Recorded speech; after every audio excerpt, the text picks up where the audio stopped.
Hi class, Jolene here. Wanted to show you an alternative way to adding a stroke to type, such as has been done here, to make the type pop. So let's take a closer look at this. Here is type that has a stroke on it. You can see that black stroke there, and I'm going to take it off now so you can see what it looks like without it. But maybe you want it to pop a little bit more. So our usual inclination is to add a stroke to it. So that's just a 1-point stroke. You can see right there. If I increase that, watch what happens to the type. That's just 2 points. What happens is the stroke eats into the type.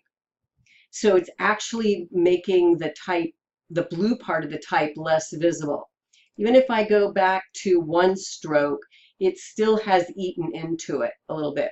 So let me show you an alternative way of making your type pop. So here you see I actually have 2 layers of type. Make this a little bigger. Let's take a look at our layers. So you can see here I've got 2 layers that say the exact same thing. One is behind the other. So here's how I did that. I'm going to delete this for now so I can show you how I did that. Oops, I wanted to delete the black one, the one that's in the back. So I'm going to take this type. I'm going to make a copy of it, Command or Control C, and then I'm going to go up to Edit, Paste in Place.